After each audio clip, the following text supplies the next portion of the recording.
अस प्रभु छाड़ी भजहि जे आना, ते नर पशु बिनु पूछ बिशाना। निज जन जानिता ही अपनावा, प्रभु सुभाव कपि कुल मन भावा। पुनि सर्वज्ञ सर्व उर्वासी, सर्व रूप सब रहित उदासी। बोले बचन नीति प्रतिपालक, कारण मनुज दनुज कुल घालक। सुनु कपीस लंकापति बीरा, एहि विधि तरिय जलधि गंभीरा। संकुल मकर उरग झष जाति, अति अगाध दुस्तर सब भांति। कह लंकेश सुनहु रघुनायक, कोटि सिंधु शोषक तव सायक। यद्यपि तदपि नीति असि गाई, बिनय करिय सागर सन जाई। प्रभु तुम्हार कुल गुर जलधि, कहहि उपाय विचारी। बिनु प्रयास सागर तरिहि, सकल भालु कपि भारी। सियावर रामचंद्र प्रिय हो।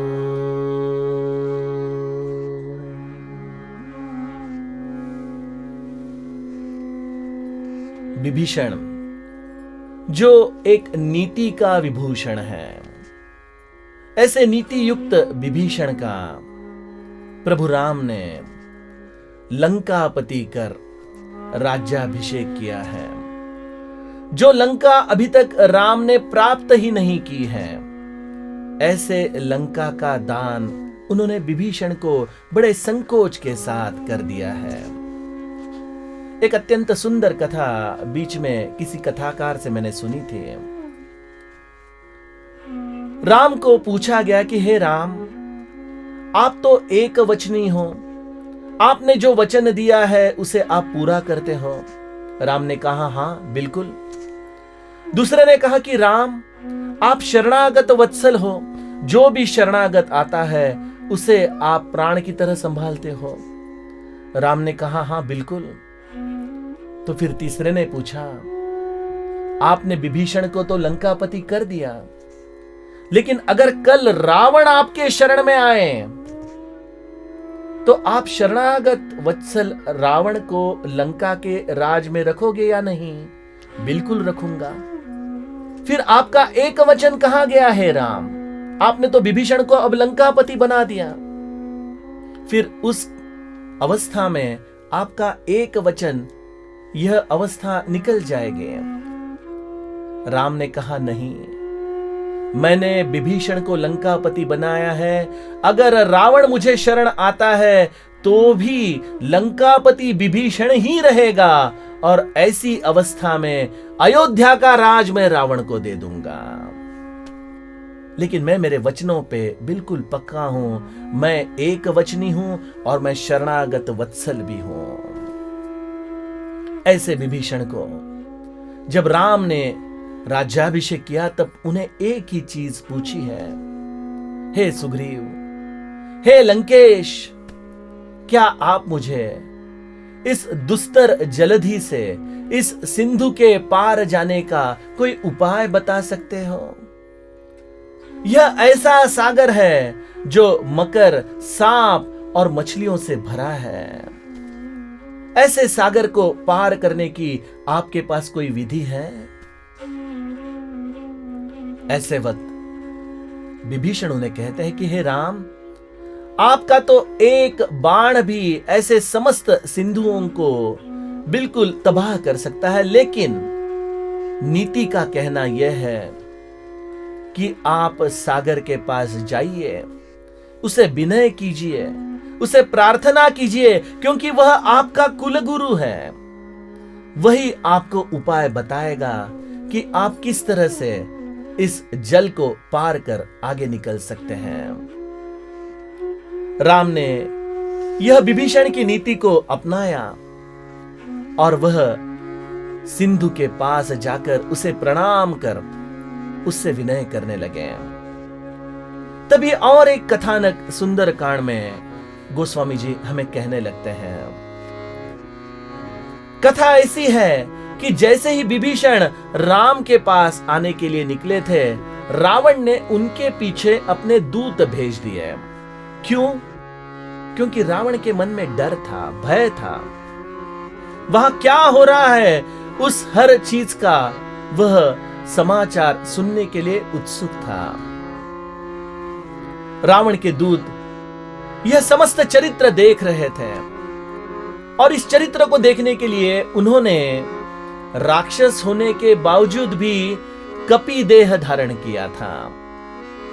लेकिन मनुष्य का जो स्वभाव होता है वह जब अंतस्थ वृत्तियों के साथ व्यक्त होता है तब आदमी अपना यह मूल रूप धारण कर लेता है। वैसे ही राम का गुणगान करते करते सब कपियों ने जान लिया कि यह दो कपि राक्षस है और वह हमारा समाचार ले रहे हैं। तब जब सुग्रीव ने उनको अंग भंग करके वापिस भेजने के लिए कहा, तब लक्ष्मण ने उन्होंने लिए हुए राम के शपथ के कारण उन्हें मुक्त किया, उनको एक न्योता दिया, एक चिट्ठी दी और रावण को कहने के लिए कहा कि अगर आपने हमारा कहा नहीं माना तो आपकी मृत्यु निश्चित है। यह दो राक्षस वापिस लंका की तरफ राम का गुणगान करते करते निकल पड़े।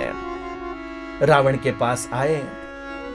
रावण ने अब यह एक आखिरी उम्मीद इस समाचार के आधार पर जो भेजी थी, यह दो निशाचर भी इस सत्संग के कारण अपने वृत्तियों में परिवर्तन करके रावण के पास आए हैं। रावण को मंदोदरी, विभीषण, हनुमान जी सभी ने जो नीति कही वही नीति सत्संग के आधार पर यह दो निशाचर रावण को कह रहे हैं। उन्होंने यह समस्त समाचार रावण को दिया। उन्होंने एक ही चीज कही कि वहां पे ऐसे अनंत बानर है। हमने सुना है कि 18 पद्म इतनी बड़ी सेना वहां पर है और उसमें का एक एक बानर ऐसा है जिसे हम युद्ध में नहीं हरा सकते हैं। हे रावण, आप सीता जी को लौटा दीजिए और राम के शरण में जाइए। यही हमारा आपको एक अत्यंत विनय युक्त ऐसा संबोधन है। रावण ने जैसे ही अपने दूतों के द्वारा यह समाचार सुना कि आप सीता को लौटा दीजिए, उन्हें भी वही प्रसाद मिला जो विभीषण को मिला था। उन्हें भी चरण प्रहार करके रावण ने अपने नजरों से दूर कर दिया।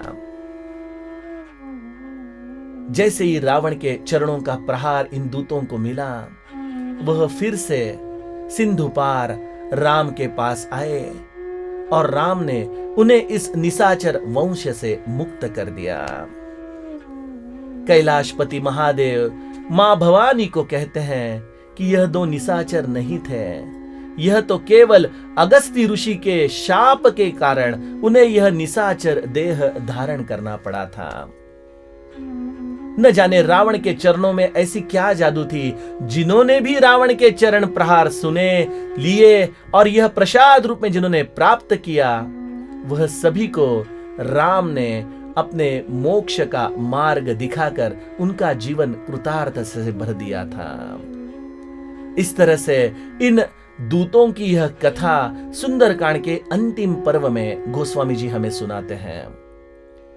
तब तक 3 दिन बीत चुके हुए हैं और जो राम इस सागर को विनती करते हुए उसके किनारे पर बैठे थे, वह अपनी इस विनती के पश्चात जो लक्ष्मण के मन में था वही कृति करने जाते हैं। राम कहते हैं, लक्ष्मण बाण सरासन आनो, सोशो बारिदि बिसिक कृसानो।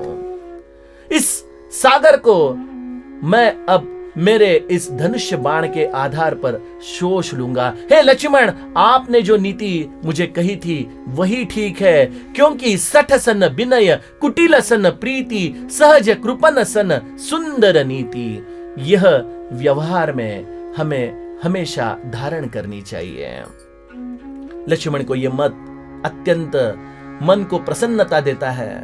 और जब राम ने अपना धनुष्य बाण सागर की तरफ लगाया, तब समुद्र में से समुद्र देवता बड़ी प्रसन्नता से हाथ जोड़कर राम के सामने आते हैं और उन्हें कहते हैं, हे राम, आपकी रची हुई प्रकृति के ही हम एक जड़ तत्व है, हमें क्या स्वतंत्रता है, हम तो आपके नियमों से बंधे हुए हैं।